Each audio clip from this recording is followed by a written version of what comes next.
Hello from Kingfisher, Oklahoma. We've been charging through the wisdom poetry section of the Old Testament as part of our walk through the Bible. We've been through Psalms, we've been through Proverbs, we've been through Ecclesiastes, we've been through Job, and now we're jumping into another section, Song of Solomon. Now this is also poetry.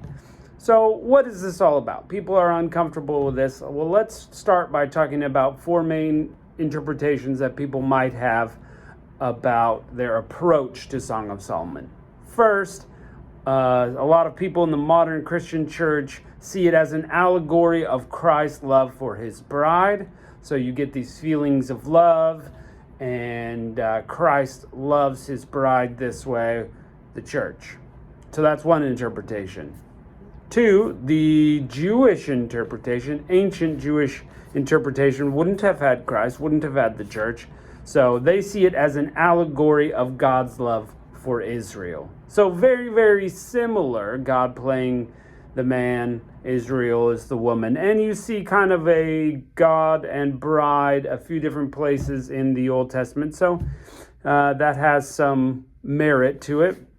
There's also a third one that's kind of an extended type of Christ and the church, a marriage illustration sort of out there. And that one might be less popular or similar to the others. So there you go. And then fourth, there's just a view that this is poetry about the powerful human emotion of love, including intimate love, because there's going to be parts of this that are very intimate in nature, very grown up in nature, and for adults to think about and talk about within their marriage relationship. And so, that one is not allegorical at all. That is a straightforward, it is what it is, read it sort of take on it. And I'm not going to tell you which one to believe. I'm just going to read through. We're going to enjoy the poetry. We may point out a few things as we go. But I want to say, if you are looking at this, I would say that one thing that this gives us permission to do is be intimate in marriage. Some people struggle, having grown up very conservatively, that this subject makes them uncomfortable. But here in the scripture, God within marriage has designed this. And so all these things are permissible within a marriage. You could take it that way. That's just maybe a fifth Adam take. So let's look at it in Song of Solomon, chapter 1. The Song of Songs, which is Solomon's, by the way. They attribute it to it because Solomon is mentioned a few times here. He's maybe the main character, maybe not the main character. Maybe he's a side character. So we're going to kind of see him a few times. But then it's just going to kind of be a general song, poetry. So here we go. Verse 2, let him kiss me with the kisses of his mouth, for thy love is better than wine.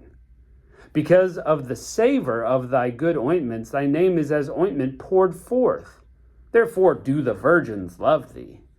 Draw me, we will run after thee. The king hath brought me into his chambers. We will be glad and rejoice in thee. We will remember thy love more than wine. The upright love thee.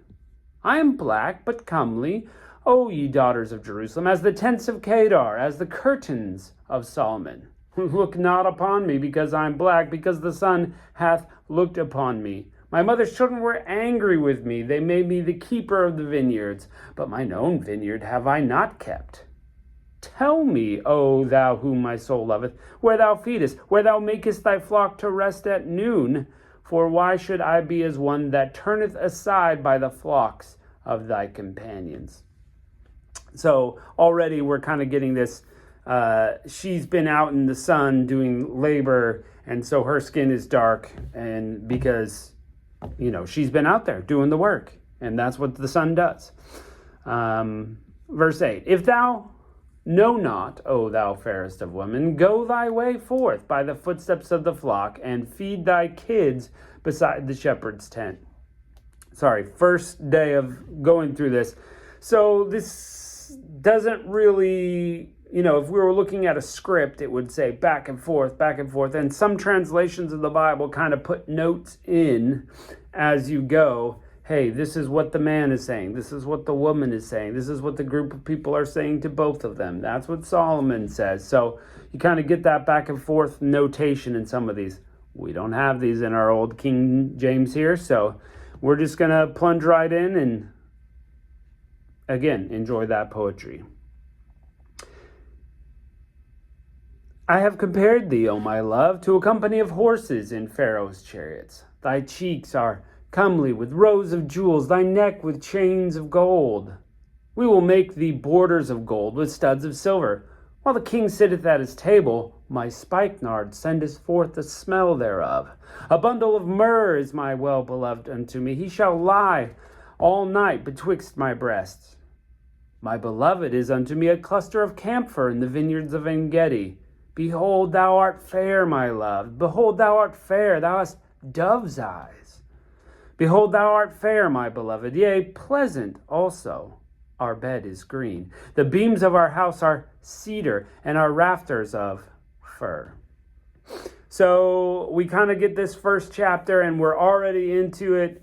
Poetry is like this sometimes. It's not to be, when it's saying that, her eyes are like doves. It's not literal. That's a word picture. We use the word metaphor when it's like or as. It's a comparison. It's to draw this, word pictures. And we're going to get that a lot in here. We're going to get word pictures of strength, of beauty, things to just draw that picture into our mind and draw us into the poetry. Of course, you've already got love. You've already got the theme of love, how the king loves her, and she's sitting there, enjoying the presence of the king. She's seeking the king. So if that's allegory, the bride is seeking Christ, or Israel is seeking God, or if it's literal, she's sitting there in his presence and enjoying being in love with him. So you can kind of see how those things work there. Chapter 2. I'm the rose of Sharon and the lily of the valleys. As the lily among thorns, so is my love among the daughters. As the apple tree among the trees of wood, so is my beloved among sons. I sat down under his shadow with great delight, and his fruit was sweet to my taste. He brought me to the banqueting house, and his banner over me was love. That's a super famous line from this, by the way. Stay me with flagons, comfort me with apples, for I am sick of love. Or that could be translated with love. His left hand is under my head, his right hand doth embrace me. I charge you, O daughters of Jerusalem, by the roes, by the hinds of the field, that ye not stir up, nor awake my love till he please. The voice of my beloved, behold, he comes leaping on the mountains, skipping on the hills. My beloved is like a roe or a young hart. Behold, he standeth behind the wall. He looketh forth at the window, showing himself through the lattice. So you get that leaping picture, this energetic love that you have. He's embracing her, maybe touching her chin. They're eating apples. They're enjoying the outdoors together. Again, God is pursuing with love, whether that's the church or whether that's Israel or all believers or what. Or literally, the love is pursuing his lover.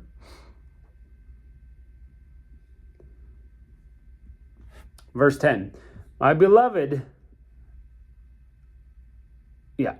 spake, and he said to me, rise up, my love, my fair one, and come away. For lo, winter is past, the rain is over and gone, the flowers appear on the earth. The time of singing of birds is come, the voice of the turtle is heard in our land. The fig tree putteth forth her green figs, the vines on the tender grape give a good smell. Arise, my love, my fair one, and come away. O my dove, thou art in the clefts of the rock, in the secret places of the stairs. Let me see thy countenance. Let me hear thy voice, for thy sweet is thy voice. Thy countenance is comely. Is another word for beautiful. Take us the foxes, the little foxes that spoil the vines, and our vines have tender grapes. My beloved is mine, and I am his. He feedeth among the lilies. Until the day break, and the shadows flee away. Turn, my beloved, and thou like a roe or young hart upon the mountains of Bether. There you go. 2 great chapters of poetry. This last one kind of brought up images of spring and renewal. The winter's over. We're blossoming. We're blooming. And, you could see in these first 2 chapters, any one of these interpretations could be easily applied. God pursues us in love.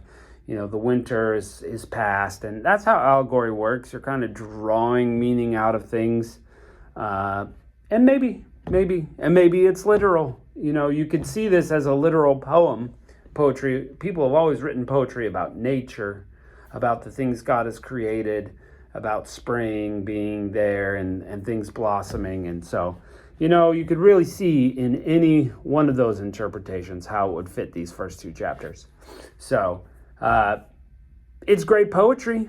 You're reading poetry in the Bible, and that's pretty amazing. You have God's permission to enjoy this poetry. So, okay, well, that's one section of this book. Looking forward to more.